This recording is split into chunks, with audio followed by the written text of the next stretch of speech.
पनि हो प्रशंसा गर। हे सूर्य र चन्द्रमा उहाँको प्रशंसा गर। हे चम्किला तारा हो उहाँको प्रशंसा गर। पृथ्वीबाट परम प्रभुको प्रशंसा गर। जलजन्तु र गैर सागर हो प्रशंसा गर। हे अग्नि र सिना उहाँको प्रशंसा गर। बादल र बतासो उहाँको प्रशंसा गर।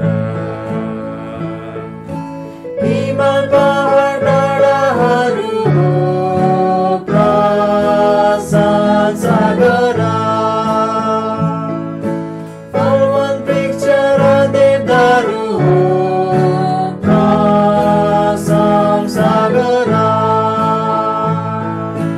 गाई बस्तु वन पशु हो उहाँको प्रशंसा गर। साना जन्तु पंक्षी हो उहाँको प्रशंसा गर।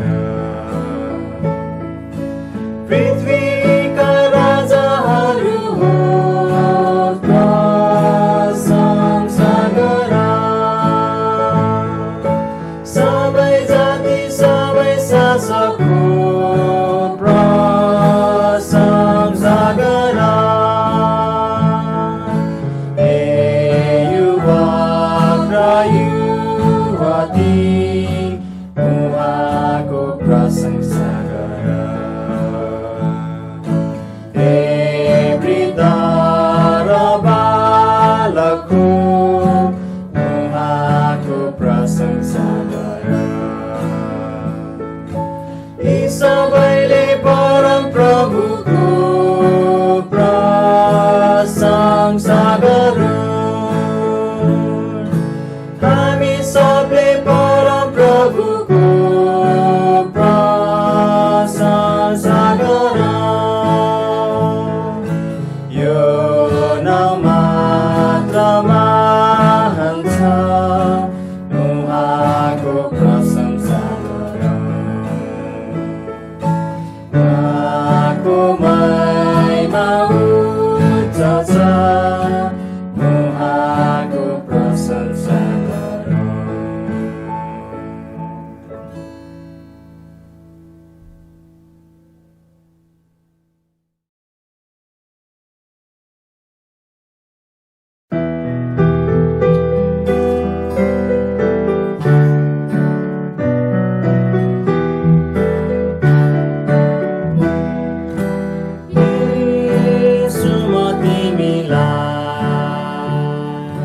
सधैँ नै प्रेम गर्नेछु।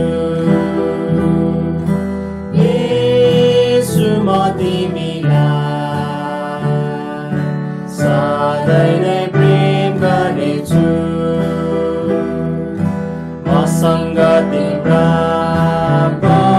वचनहरू छन्। मसँग तिम्रा वचनहरू छन्। तिमीलाई म समर्पित बनिरहेछु। मेरो रमाट तिम्रो व्यवस्थामा छ। तिमीलाई म समर्पित बनिरहेछु। मेरो रमाट तिम्रो व्यवस्थामा छ। येशू म तिमीलाई सधैँ नै प्रेम गर्नेछु। येशू म तिमीलाई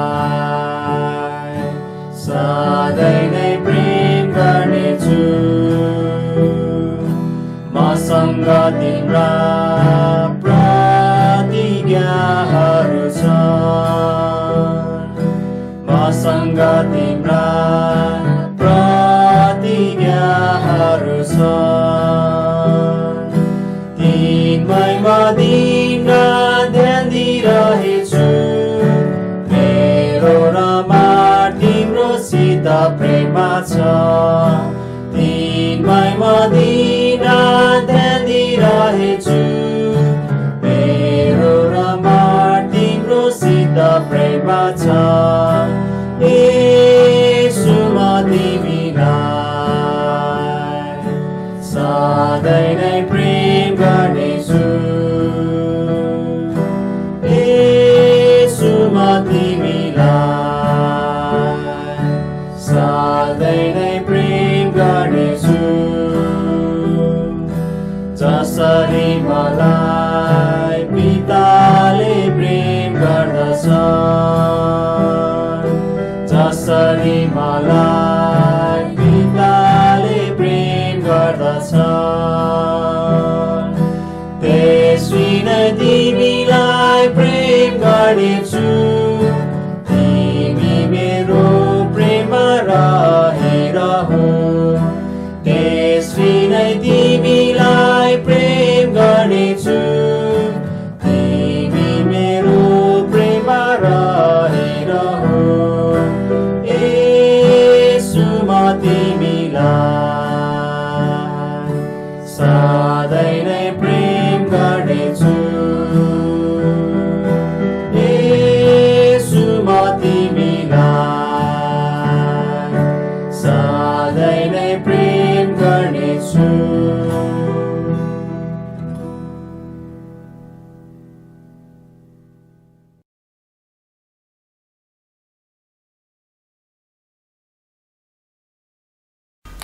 हुन्छ, तपाईहरु सबैजनालाई जय मसीह।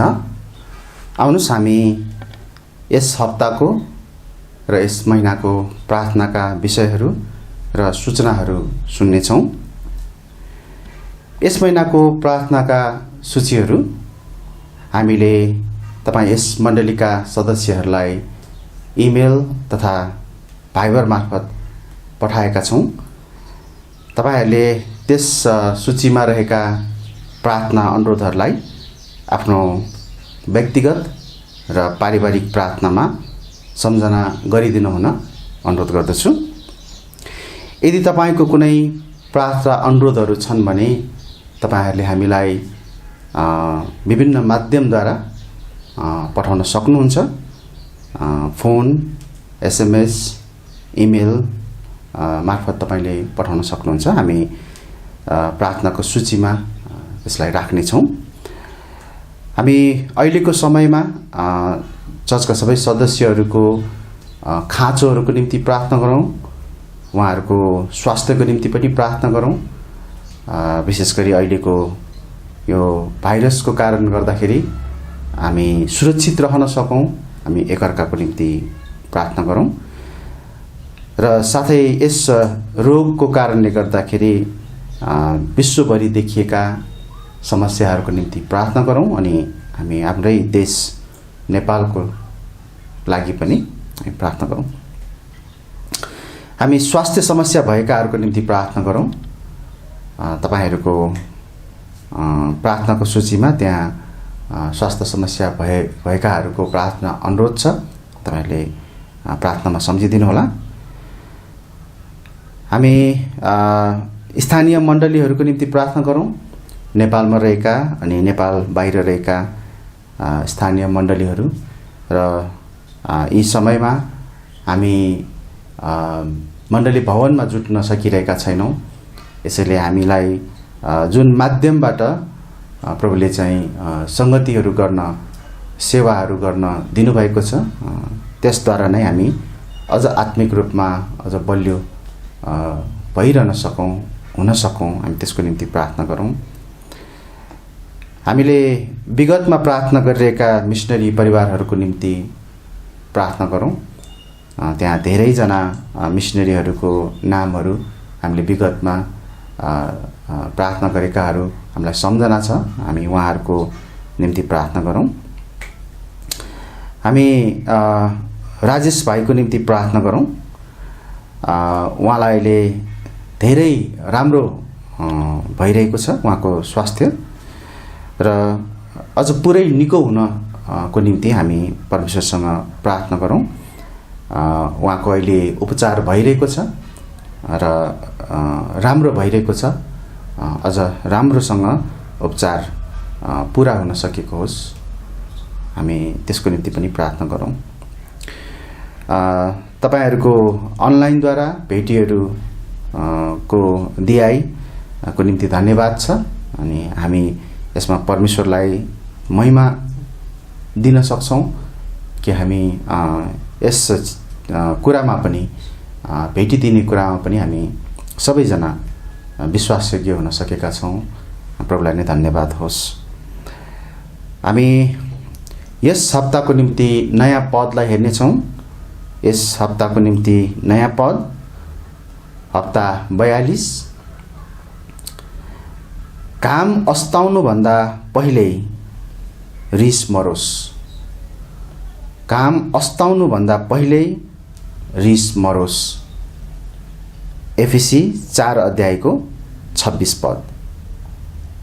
एफिसी 4 अध्यायको 26 पद। हुन्छ, हामी यस हप्ताको प्रार्थनाका विषयहरू र सूचनाहरूलाई हामी अहिले यहीँ नै राख्नेछौँ।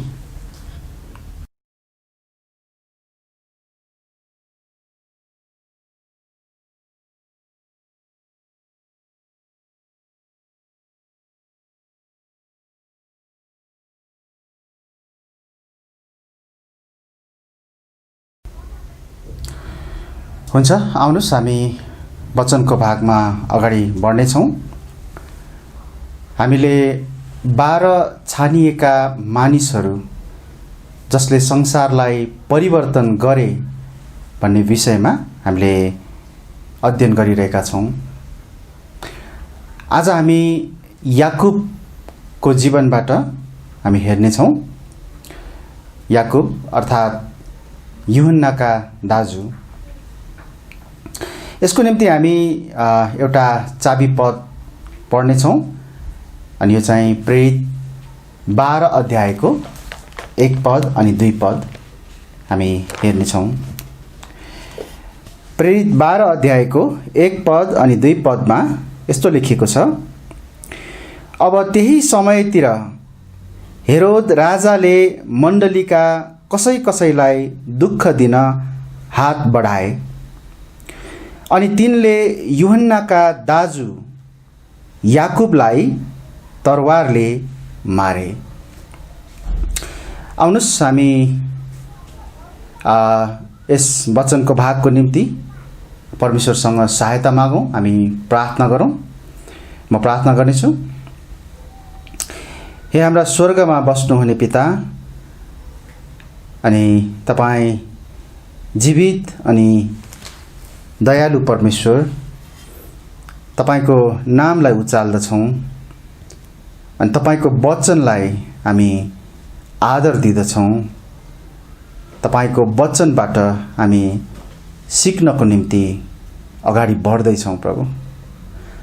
आज पनि हामी तपाईँ प्रभुका एक प्रेरित याकुबको जीवनबाट हामी अध्ययन गर्दैछौँ। गएको हप्ताहरूमा अरू प्रेरितहरूको जीवनबाट हामीले धेरै असल कुराहरू सिक्न पायौँ। तपाईँ प्रभुलाई धन्यवाद छ। आज पनि हामी याकुबको जीवनबाट जे कुराहरू अध्ययन गर्नेछौँ र त्यहाँबाट सिक्नको निम्ति असल कुराहरू हामी लिनेछौँ प्रभु। हामीलाई त्यसमा पालना गर्नलाई, त्यसलाई स्वीकार गर्नलाई तपाईँ सहायता गर्नुहोस्। तपाईको वचनलाई बाँड्नको निम्ति मलाई प्रभु तपाईँ सहायता गरिदिनुहोस् अनि अनुवाद गर्ने रुबेन भाइलाई सांकेतिक भाषामा तपाईँ सहायता गर्नुहोस् अनि साथै तपाईँ प्रभुको वचनलाई सुनिरहनुभएका अनि हेरिरहनुभएका तपाईका सबै प्रियहरूलाई पनि यस वचनद्वारा आशिष मिलेको होस्। आशिष माग्छौँ प्रभु येशूको नाउँमा, आमेन। गत हप्ता हामीले प्रेरित यूहन्नाको बारेमा हेरेका थियौँ। आज चाहिँ हामी तिनै यूहन्ना, उनको दाजु याकुबको बारेमा हेर्दैछौँ र हामीले आज याकुबको बारेमा हेर्दाखेरि हामीले प्रयोग गर्ने प्राय पदहरू चाहिँ हामीले गएको हप्ता यूहन्नाको लागि प्रयोग गरेका पदहरू नै हुनेछन्। याकुबको नामको अर्थ हामी बुझौँ।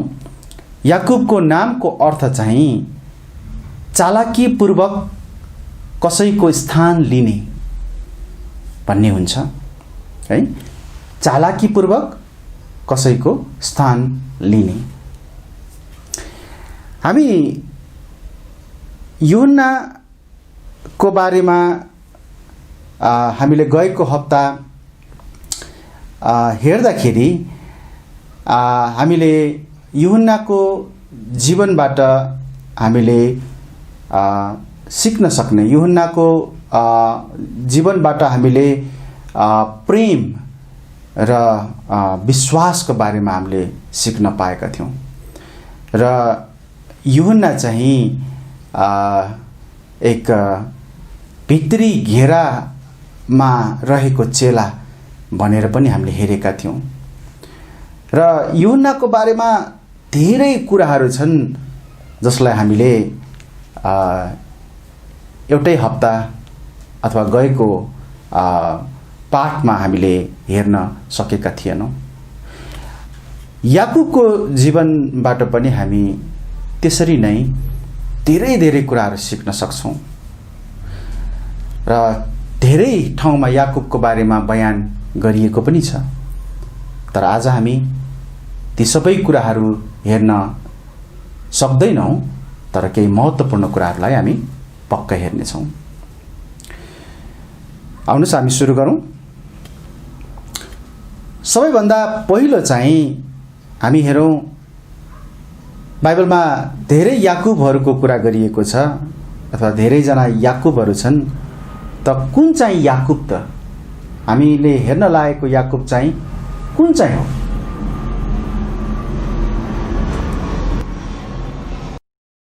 तपाईले नयाँ नियममा कतिजना याकुब नाम भएका व्यक्तिहरू भेट्टाउन सक्नुहुन्छ?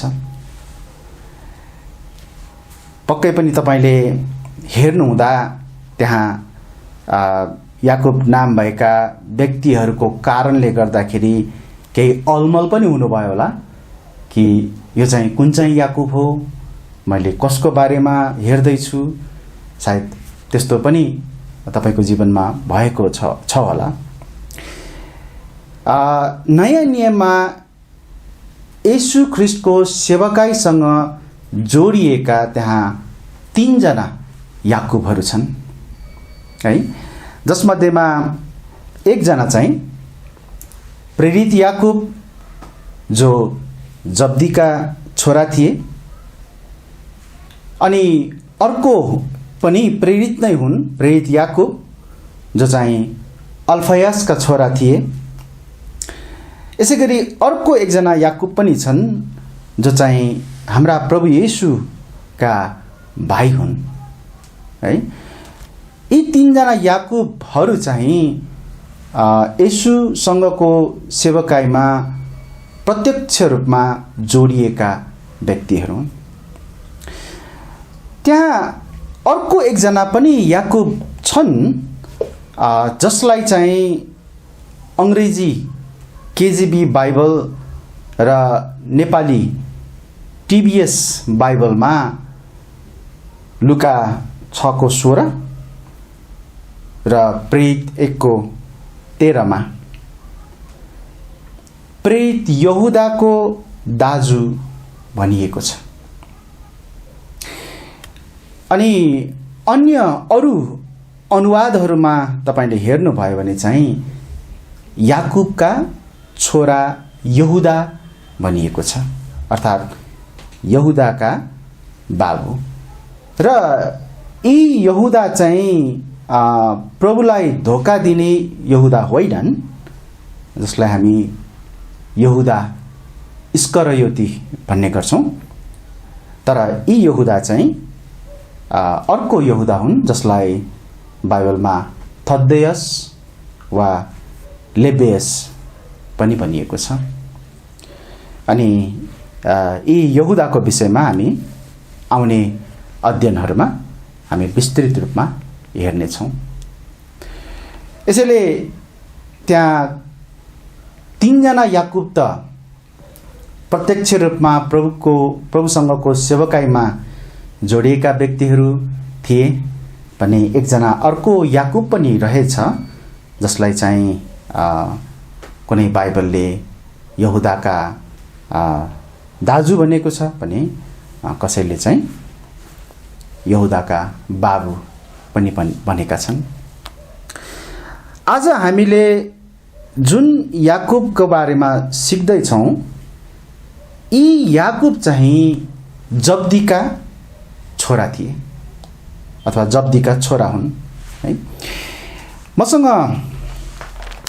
मत्तीको पुस्तक 4 अध्यायको 21 पदमा एकचोटि जानुस् न। मत्ती 4 अध्यायको 21 पद, यहाँ यस्तो लेखिएको छ, अनि त्यहाँबाट अघि जाँदै गर्नुहुँदा उहाँले 2 भाइ जब्दीका छोरा याकुब र उनका भाइ यूहन्नालाई डुङ्गामा आफ्ना बाबु जब्दीसित आफ्ना जालहरू तुनिरहेका देख्नुभयो, अनि उहाँले तिनीहरूलाई बोलाउनुभयो। यहाँ हामी देख्छौँ, आज हामी जुन याकुबको बारेमा सिक्दैछौँ, यी याकुब चाहिँ जब्दीका छोरा हुन्। यसै गरी उनी प्रेरित यूहन्नाका दाजु हुन् है, प्रेरित यूहन्नाका दाजु। र भर्खरै हामीले पढेको मत्ती 4 अध्यायको 21 पदमा त्यहाँ स्पष्टसँग त्यहाँ भनिएको छ कि जब्दीका छोरा याकुब र उनका भाइ यूहन्ना, अर्थात् याकुबका भाइ यूहन्ना, र दुवैजना चाहिँ जब्दीका छोराहरू है। अब ग्रिकमा चाहिँ दाजु वा भाइ नै भनेर भनिएको त छैन। याकुब र यूहन्नालाई हामी नेपालीमा चाहिँ याकुबको भाइ यूहन्ना भनिएको पाउँछौँ, तर ग्रिकमा चाहिँ एउटै बाबु आमाबाट वा एउटै बाबुबाट वा एउटै आमाबाट भन्ने अर्थ लाग्छ। यहाँनिर नेपाली बाइबलमा चाहिँ म विश्वास गर्छु याकुबलाई चाहिँ यूहन्नाको दाजु भन्नुको कारण चाहिँ त्यहाँनिर सूचीमा नामहरू राखिँदा जहिले पनि याकुब चाहिँ यूहन्ना भन्दा अगाडि हुने भएको हुनाले अथवा अगाडि राखिएको हुनाले उनी चाहिँ जेठो दाइ अथवा यूहन्ना भन्दा याकुब चाहिँ दाजु हुन् भन्ने कुराको अगाडि नामलाई अगाडि राखिएको हुनाले त्यो सङ्केतको रूपमा हामी बुझ्न सक्छौँ भनेर चाहिँ म विश्वास गर्छु है। अथवा याकुब चाहिँ अगाडि राखिएको हुनाले उनी दाजु हुन्। याकुब भित्री घेराका सदस्य थिए। हामीले गएको हप्ता पनि यूहन्नाको बारेमा अध्ययन गर्दा भित्री घेराको बारेमा केही कुराहरू हेरेका थियौँ। अहिले चाहिँ हामी केही पदहरू पढौँ जसबाट हामी बुझ्न सक्छौँ कि अझ राम्ररी भित्री घेराको सदस्य भनेको कस्तो कुरा हो है। मत्ती 17 अध्यायको 1 पदलाई एकचोटि हेर्नुहोस् न।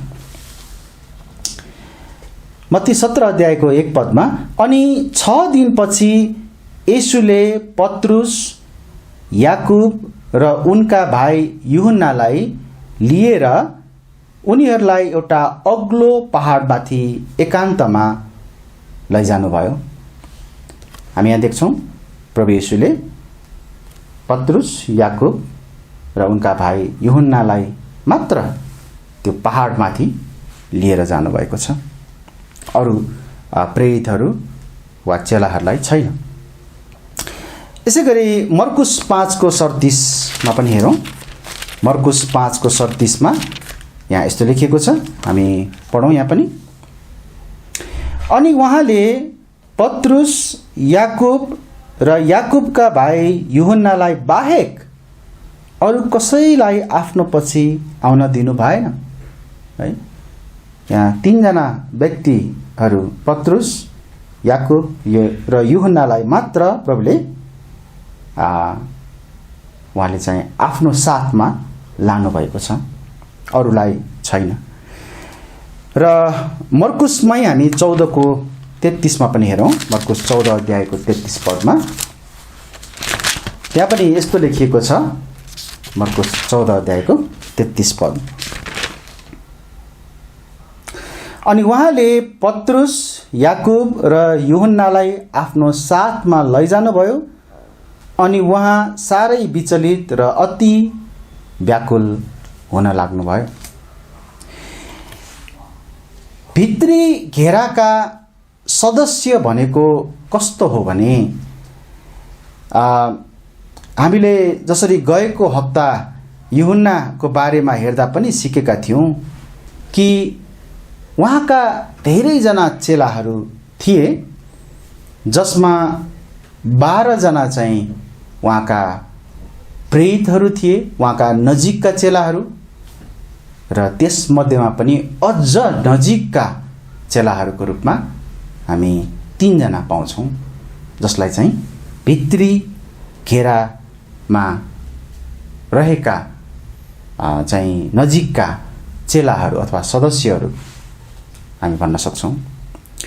यसैले याकुब चाहिँ येशूका सबैभन्दा नजिकका चेलाहरूमध्ये एक थिए। उनी गालिलका एक समृद्ध मछुवाका छोरा थिए। मैले यहाँनिर समृद्ध मछुवा भनेर जुन शब्द प्रयोग गर्दैछु, यसको कारण हामी बाइबलमा उल्लेखित पदबाट हेर्न सक्छौँ। मर्कुस 1 अध्यायको 20 पदलाई एकचोटि हेर्नुहोस् न। मर्कुस 1 अध्यायको 20 पदमा यहाँ यस्तो लेखिएको छ, अनि तुरुन्तै उहाँले उनीहरूलाई बोलाउनु भयो, अनि आफ्ना बाबु जब्दीलाई डुङ्गामा मजदुरहरूको साथमा छोडेर उनीहरू उहाँको पछि हिँडे। यहाँ हामी के देख्छौँ भन्दाखेरि, याकुबका बाबु जब्दी उनका चाहिँ मजदुरहरू छन्। हामी के देख्न सक्छौँ भन्दाखेरि, उनी चाहिँ केही कामदारहरूको मालिक हुन्, मजदुरहरूको मालिक हुन्। यसैले चाहिँ मैले पक्कै पनि उनी एउटा व्यवसाय गर्ने व्यक्ति, ऊ चाहिँ एउटा अलि राम्रो व्यवसाय भएको अलि धनी व्यक्ति अथवा समृद्ध व्यक्ति, मैले यहाँ त्यो भन्न खोजेको है। एकदमै धनी भन्न खोजेको होइन, तर एउटा राम्रो व्यवसाय भएको एउटा व्यक्ति। यसै गरी याकुब र उनका भाइ यूहन्ना आफ्ना बाबुसँग काम गर्थे, अथवा आफ्नो बाबुको व्यवसायमा उनीहरू पनि संलग्न थिए है। यही मर्कुस 1 अध्यायमा एकचोटि हेरौँ न, 19 पदमा यहाँ यस्तो लेखेको छ, अनि त्यहाँबाट अलि पर गएपछि उहाँले जब्दीका छोरा याकुब र उनका भाइ यूहन्नालाई देख्नुभयो, जसले डुङ्गामा जालहरू तुनिरहेका थिए। हामी यहाँ देख्न सक्छौँ कि याकुब र उनका भाइ यूहन्ना पनि आफ्नो बाबुको माछा पक्रने व्यवसाय, माछा मार्ने व्यवसायमा संलग्न थिए।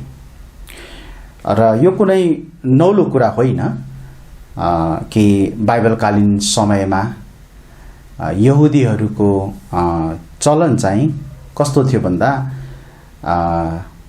बाबुआमाले, विशेष गरी बाबुहरूले आफ्ना छोराहरूलाई आफ्नो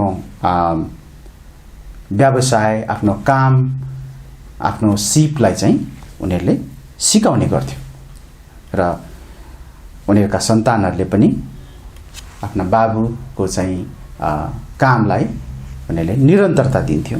अनि यहाँ पनि हामी त्यही देख्छौँ। अर्को कुरा, याकुबको नाम सधैँ उनका भाइ यूहन्नासँग जोडिएको हुन्छ अथवा जोडिएको हुन्थ्यो। हामी बाइबलमा प्राय जहाँ हामी याकुबको बारेमा पढ्छौँ उनीसँग चाहिँ यूहन्नालाई पनि जोडिएको हुन्छ। यसबाट हामी के देख्न सक्छौँ भन्दाखेरि याकुब र यूहन्नालाई चाहिँ एउटा स्पष्टसँग जोडीको रूपमा देखाइएको छ है। र हामी के पनि देख्न सक्छौँ भन्दा उनीहरू उस्तै प्रकारको स्वभाव भएको व्यक्तिहरू, अलिकति भनौँ न उनीहरूमा उस्तै खालका कुराहरू छन् दुवैजनामा, र त्यही भएर उनीहरू चाहिँ जोडी जस्तो देखिन्छ।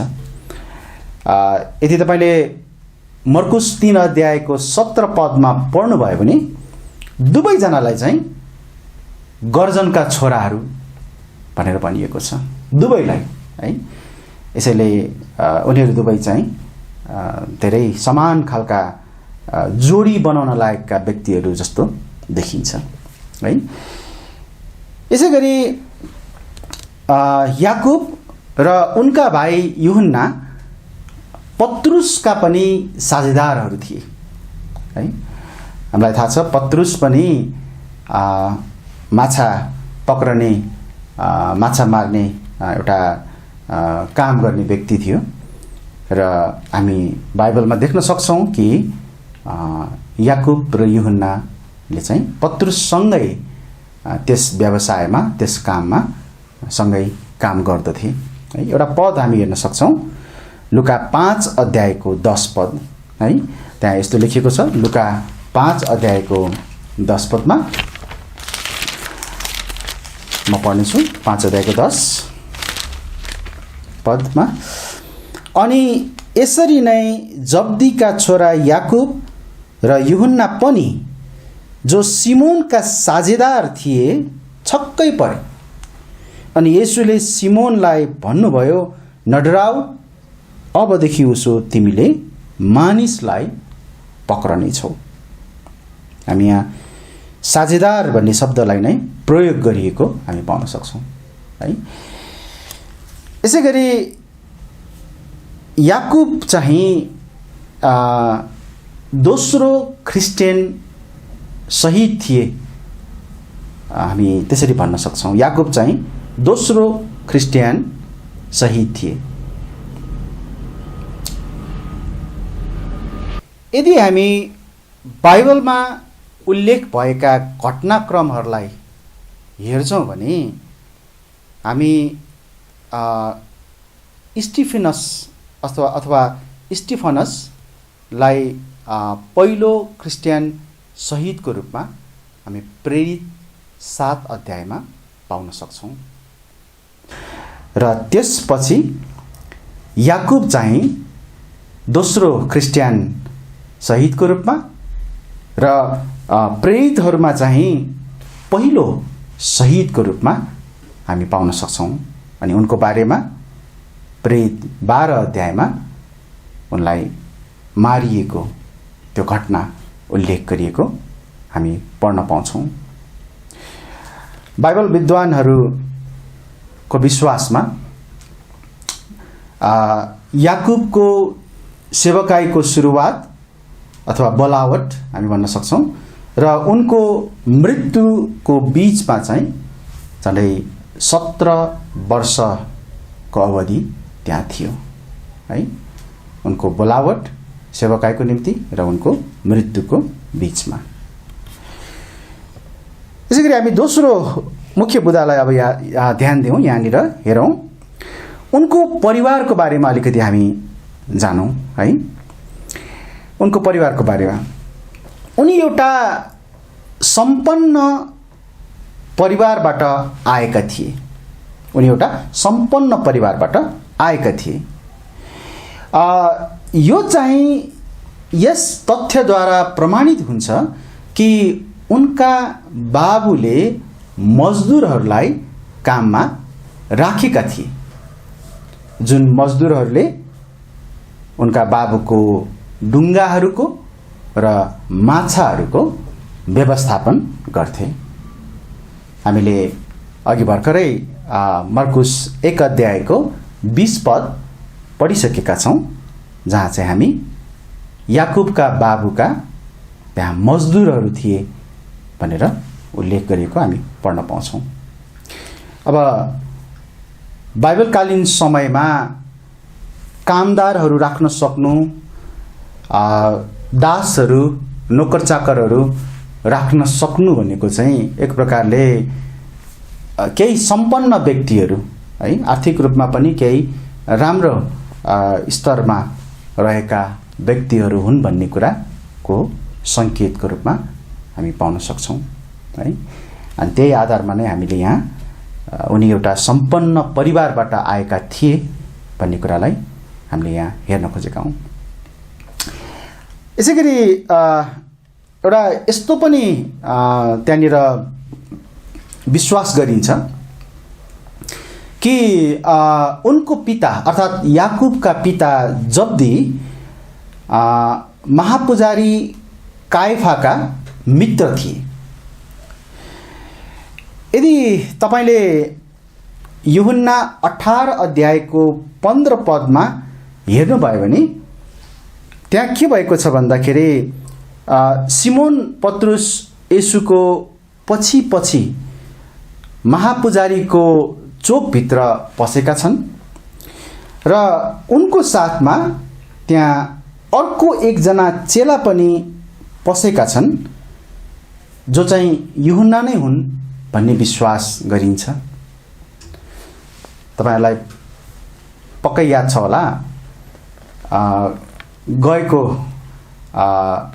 पाठमा हामीले यूहन्नाको बारेमा सिक्दा यूहन्नाले लेखेको सुसमाचारमा उनले आफ्नो नामलाई उल्लेख गरेका छैनन् भन्ने कुरालाई हामीले हेरेका थियौँ। तर उनलाई चाहिँ त्यहाँ अरू प्रकारले चिनाइएको छ है।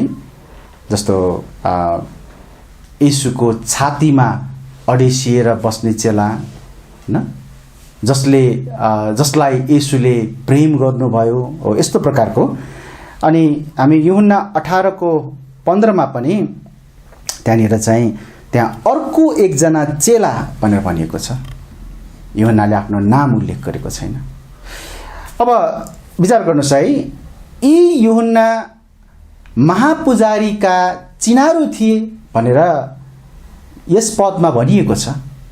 यूहन्ना 18 को 15 मा यूहन्ना चाहिँ महापुजारीका चिनारो थिए भनेर भनिएको छ। र हामीलाई थाहा छ अब याकुब र यो यूहन्ना दुवै दाजुभाइ हुन् र दुवैका बाबु जब्दी हुन्। यसैले कतै जब्दीको महापुजारी कायफासँग राम्रो खालको मित्रता वा चिनापर्ची केही त्यस्तो थियो कि हामीले एउटा यहाँ त्यो अनुमान गरेका हौँ। यसैले हामीले के हेर्दैछौँ भन्दाखेरि उनका बाबु याकुबका बाबु जब्दी चाहिँ महापुजारी कायफाका मित्र थिए भन्ने कुरालाई हामीले हेर्न खोजेका हौँ। अर्को कुरा, याकुबका अति नै महत्त्वाकांक्षी आमा थिए है। मत्ती 20 अध्यायको 20 पददेखि 28 पदसम्म तपाईले हेर्नुहोला। हामी अहिले पढ्ने छैनौँ। यदि तपाईले यो खण्डलाई हेर्नुभयो भने याकुब र यूहन्नाको आमाले येशूसँग उहाँको राज्यमा उनीहरू दुवैलाई उहाँको दाहिने हातपट्टि र देब्रे हातपट्टि बस्न दिन माग गरेका छन्। उनीहरूको आमाले येशूसँग उनीहरूको निम्ति यस्तो ठुलो स्थानको माग त्यहाँ गर्नु हुँदैन थियो। उनले त्यो गर्नु हुँदैन थियो। हुनसक्छ उनले यस्तो सोचिन् कि येशूले रोमी राज्यलाई हटाएर उहाँको राज्य स्थापना गर्दै हुनुहुन्छ र यसैले उनले यस राज्यमा अथवा याकुबकी आमाले त्यस राज्यमा आफ्नो छोराहरूको निम्ति एउटा महत्त्वाकांक्षी पदको चाह गरेको, त्यस्तो हुन सक्छ। अथवा यो पनि हुन सक्छ कि उनीले आफ्नो छोराहरूलाई त्यो पदमा आसीन गराएर उनी त्यस महान पदमा बस्ने याकुब र यूहन्नाकी आमा भनेर चिनिने महत्त्वाकांक्षी चाहना राखेकी थिइन्। प्रियहरू, कहिलेकाहीँ बाबु आमाहरू यस्तै नै हुन्छन् है। तपाईँ हामी कतिजना यदि बाबु आमाहरू छौँ भने हामीले यस्तो खालको स्वभाव चाहिँ राख्नु हुँदैन। कतिपटक बाबु आमाले आफ्ना छोराछोरीहरूका निम्ति अति नै महत्त्वाकांक्षी कुराहरू पूरा गरिदिने प्रयास गर्ने गर्छन्। उहाँहरू आफ्ना छोराछोरीहरूका निम्ति यस्तो कुरा गर्न चाहन्छन् जो उनीहरूले गर्नै सक्दैनन् है। उनीहरूले त्यो गर्न सक्ने सम्भावना नै छैन अथवा गर्न सक्दैनन्, र पनि बाबुआमाले त्यो महत्त्वाकांक्षी चाहना राख्ने गर्छन्। यहाँ याकुबकी आमा पनि अनि उस्तै नै हामी देख्न सक्छौँ। हामी अर्को बुदामा जाउँ। उसो भए यहाँनिर याकुब महान बन्न चाहिरहेको छ अथवा उसको आमाले महान बनाउन खोजिरहेको छ। अनि कतै तपाईँ र हामी पनि यसरी नै महान बन्न चाहना गर्छौँ कि? हामी एकचोटि हेरौँ न याकुबको जीवनमा उनले कसरी महान बन्ने एउटा चाहना, एउटा इच्छा राखे। पहिलो कुरा त उनको आमाले राज्यमा अथवा येशूको राज्यमा उनको निम्ति मुख्य पद त्यहाँ अगाडि नै मागिसकेकी थिइन्। अब तपाईले बाइबलमा हेर्नुभयो भने याकुबले पनि आफ्नै निम्ति यो महत्त्वाकांक्षी चाहना व्यक्तिगत रूपमा पनि राखेका छन्, आफैले पनि राखेका छन्। आमाले मात्र होइन, आफैले पनि। अनि उनले र यूहन्नाले दुवैले वास्तवमा राज्यमा एकजना चाहिँ दाहिने हातपट्टि र अर्को चाहिँ देब्रे हातपट्टि बस्न पाऊँ भनेर अनुरोध गरेका छन्। हेर्नुस्, हाम्रा महत्त्वाकांक्षाहरू तबसम्म ठिक छन् जबसम्म त्यो स्वार्थपूर्ण हुँदैन है। जबसम्म त्यो हाम्रो महत्त्वाकांक्षाहरू स्वार्थपूर्ण हुँदैनन् तबसम्म ठिक छ त्यो। यहाँ हामी के देख्छौँ भन्दा उनीहरूसँग प्रभुले सामना गर्न लाग्नु भएका उहाँका शत्रुहरूबाटको कष्टहरूको सम्बन्धमा कुनै सहानुभूतिका शब्दहरू थिएनन् है। प्रभु येशूले उनीहरूको यस मागको विषयमा केही जवाफ दिनुभएको थियो, तर उनीहरूले त्यो जवाफलाई ठिक प्रकारले स्वीकार गरेका छैनन्। उनीहरू मात्र के चाहन्छन् भन्दा प्रभुले उनीहरूको निम्ति नजिकको पद पक्का गरिदिनु भएको होस्, त्यसलाई चाहिँ ग्यारेन्टी पक्का गरिदिनु भएको होस्। उनीहरूको इच्छा त्यस्तो थियो। अरू प्रभु येशूले जस्तो दुःख कष्ट भोग्न जाँदै हुनुहुन्छ, उहाँले जुन भन्नुभयो त्यसमा उनीहरूलाई मतलब छैन। उनीहरूले त्यस्तो खालको प्रतिक्रिया देखाएका छन्। हरेक मानिस आफू जस्तो हुनुपर्ने हो सो हुन सक्षम छ है, र हामीले त्यो गर्नु पनि पर्छ। हामी जस्तो छौँ, प्रभुले हामीलाई जस्तो प्रकारले बनाउनु भएको छ र जसरी हामीलाई प्रयोग गर्न चाहनुहुन्छ हामी त्यो भन्नुपर्छ। हामीमा त्यो सक्षमता छ, हामी त्यसको निम्ति सक्षम छौँ। तर अति महत्त्वाकांक्षाले मानिसलाई स्वार्थी तुल्याउँछ। हेर्नुहोस् है, याकुब ख्रिस्टको विरुद्धमा स्वार्थी भए र आफ्नै सङ्गी प्रेरितहरूको विरुद्ध पनि स्वार्थी भए। प्रभुले यस स्वार्थपूर्ण महत्त्वाकांक्षाबाट बाहिर निस्कनको निम्ति तिनीहरूलाई यसरी वचन दिनुभयो। तिनीहरूलाई यसरी भन्नुभयो। मत्ती 20 अध्यायको म 25 पददेखि 28 पदसम्म पढ्नेछु। उहाँले यसरी जवाफ दिनुभयो है तिनीहरूको मागको सवालमा। मत्ती 20 को 25 देखि 28 यहाँ यस्तो लेखेको छ। तर येशूले तिनीहरूलाई आफू कहाँ बोलाएर भन्नुभयो, तिमीहरूलाई थाहा छ अन्य जातिहरूका शासकहरूले तिनीहरूमाथि प्रभुता जमाउँछन् र ठुला ठुलाहरूले तिनीहरूमाथि अधिकार चलाउँछन्, तर तिमीहरूका बीचमा चाहिँ त्यस्तो हुने छैन। तर तिमीहरूका बीचमा जो ठुलो हुने इच्छा गर्दछ ऊ चाहिँ तिमीहरूको सेवक बनोस्, अनि तिमीहरूको बीचमा जो पहिलो हुने इच्छा गर्दछ ऊ चाहिँ तिमीहरूको दास बनोस्।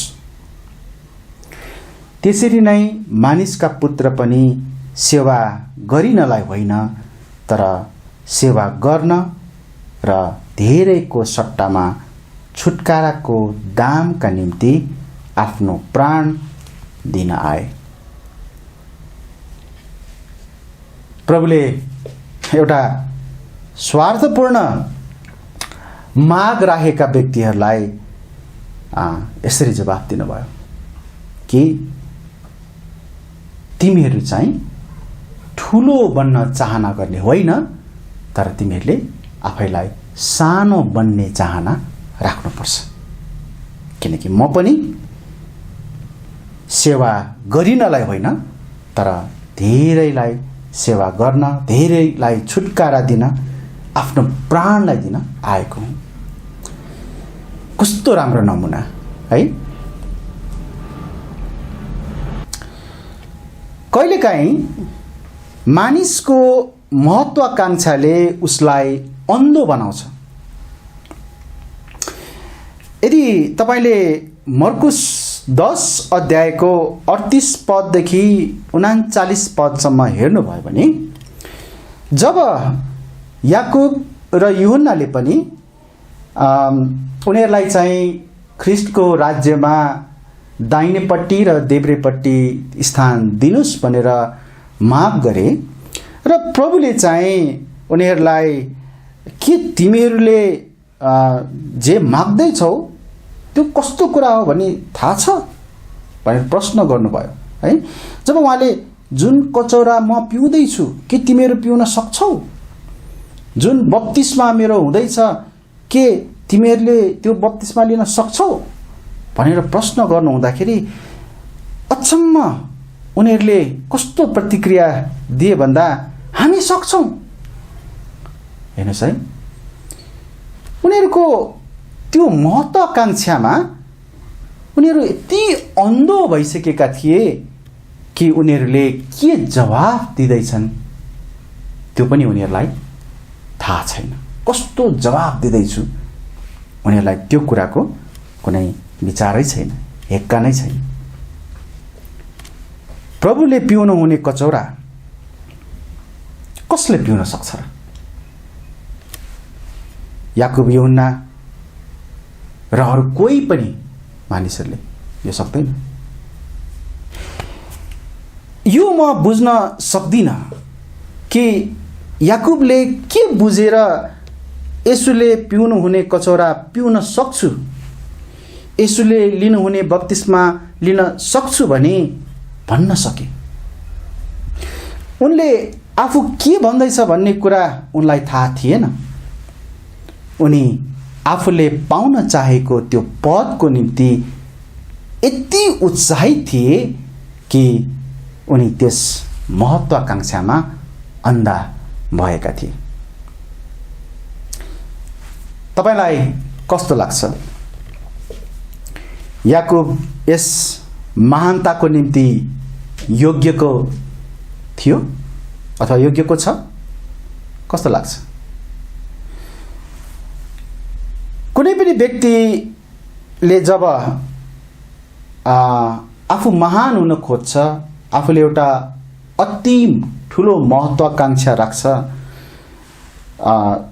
त्यसको निम्ति आफूलाई उसले जाँच्नुपर्छ कि त्यसको निम्ति ऊ योग्यको छ कि छैन।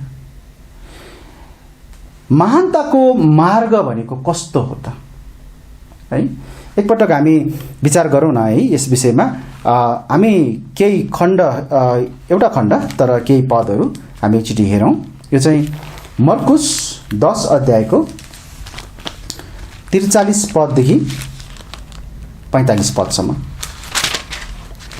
मर्कुस 10 अध्यायको 43 पददेखि 45 पद। यहाँ यस्तो लेखेको छ, तर तिमीहरूका बीचमा चाहिँ यस्तो हुने छैन, तर तिमीहरूका बीचमा जो ठुलो हुने इच्छा गर्दछ ऊ चाहिँ तिमीहरूको सेवक बनोस्, र तिमीहरूमा जो पहिलो हुने इच्छा गर्दछ ऊ चाहिँ सबैको दास बनोस्। किनभने मानिसका पुत्र पनि सेवा गरिनलाई होइन, तर सेवा गर्न र धेरैको सट्टामा छुटकाराको दामको निम्ति आफ्नो प्राण दिन आए। हेर्नुहोस् है, यहाँनिर महानता केमा छ अथवा महानता कस्तो छ? महानता ठुलो बनेर होइन, महानता सानो बनेर प्राप्त हुन्छ है। महत्त्वाकांक्षा भनेको चाहिँ आफ्नो स्वार्थ पूरा गर्नको निम्ति होइन, तर महत्त्वाकांक्षा भनेको अरूलाई उठाउनको निम्ति, अरूलाई उचाल्नको निम्ति, आदर दिनको निम्ति, अथवा अरूलाई चाहिँ आफूभन्दा माथि ठान्नको निम्ति प्रयोग गर्नुपर्छ है, अथवा त्यस्तो खालको सोचाइ हुनुपर्छ।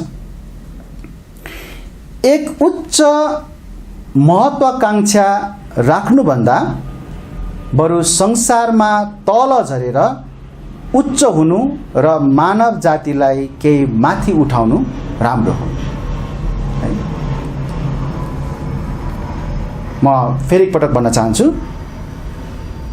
उच्च महत्त्वाकांक्षा राख्नुभन्दा बरु यो संसारमा हामी तल झरेर उच्च हुनु, तल झरेर उच्च हुनु, यहाँ प्रभुले अघि भन्नुभएको जस्तै, र मानिसहरूलाई माथि उठाउनु, त्यो राम्रो हो। म तपाईहरुलाई एउटा सानो घटना एउटा म बताउन चाहन्छु।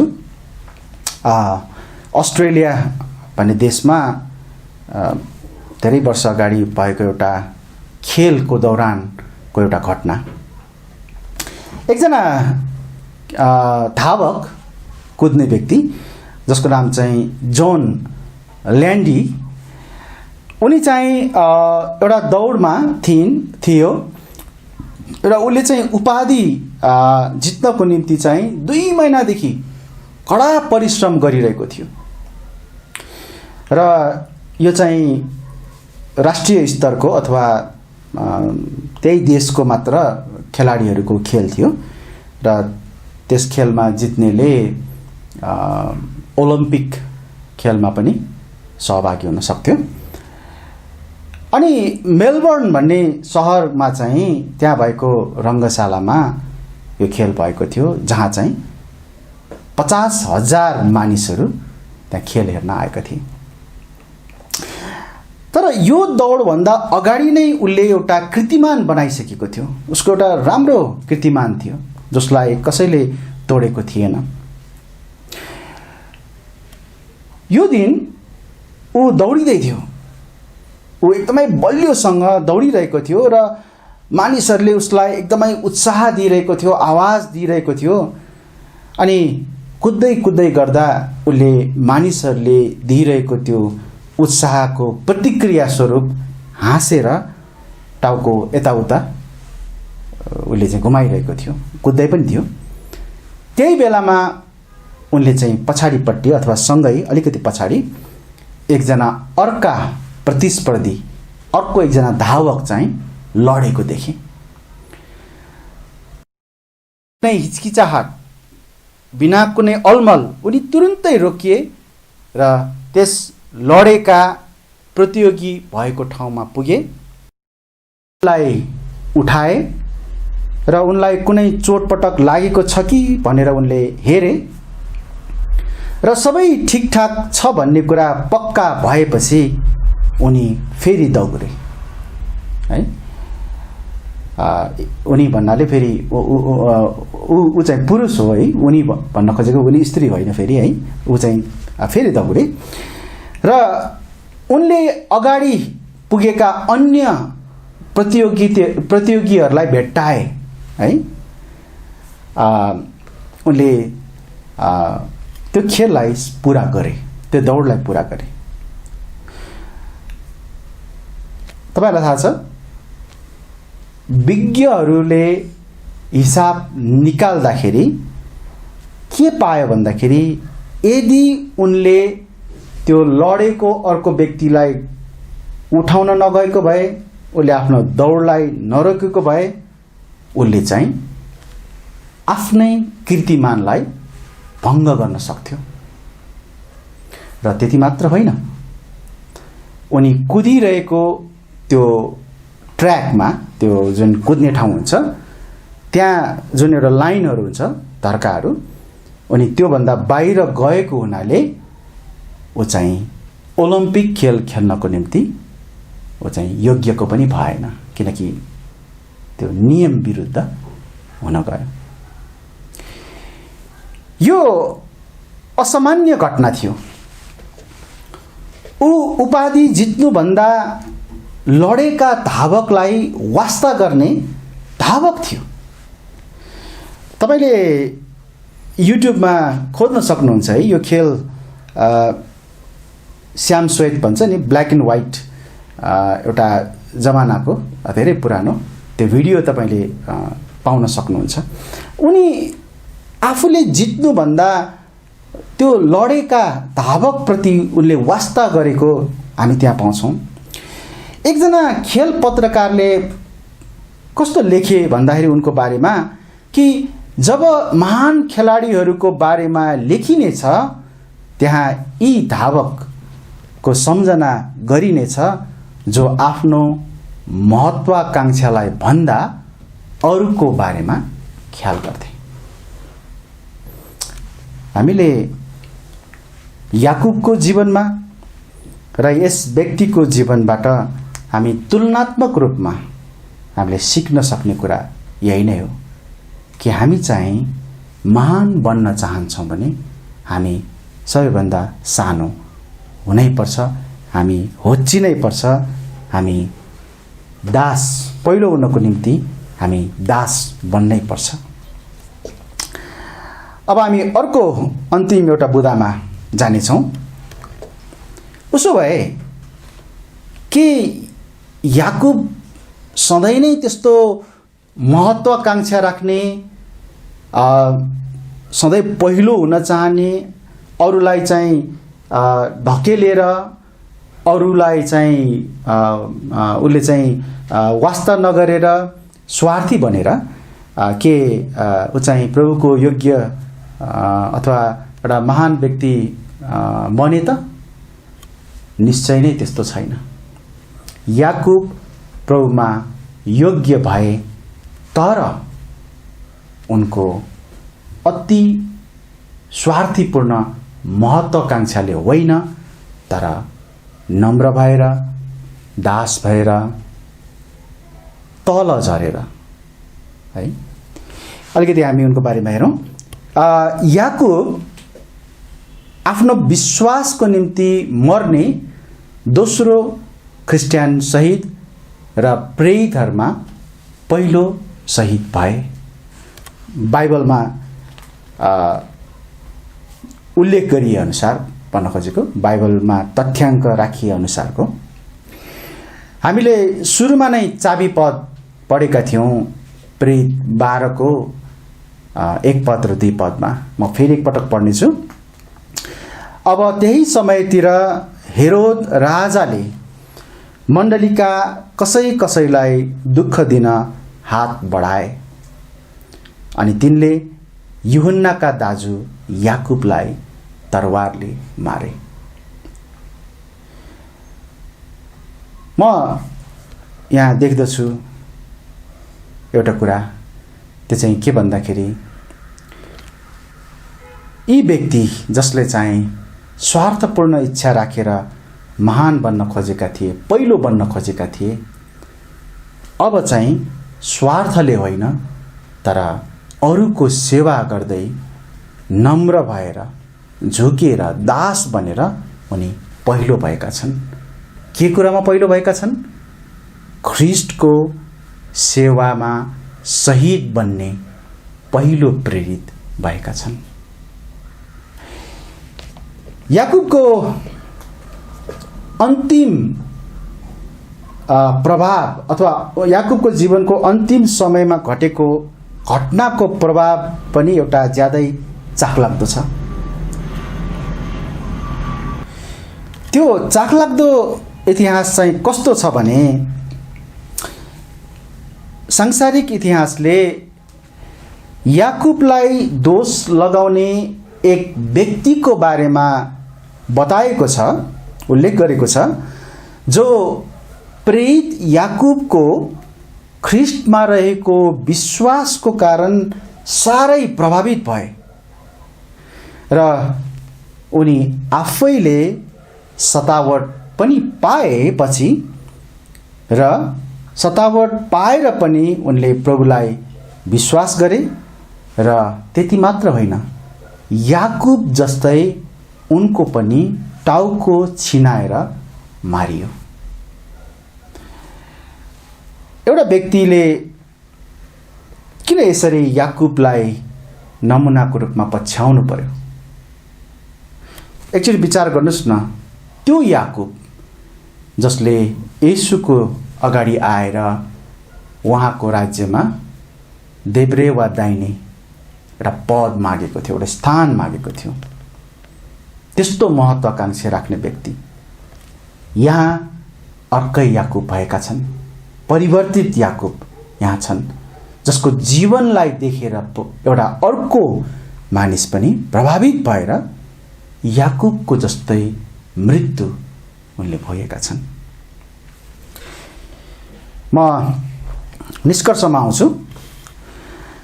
हामीले आज जब्दीका छोरा र यूहन्नाका दाजु याकुबको बारेमा हेर्यौं।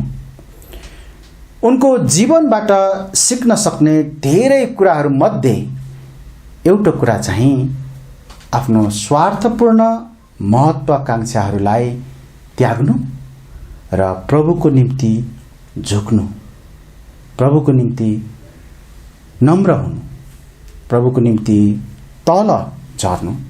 हामीले त्यो कुरालाई आज सिक्न पाएका छौँ।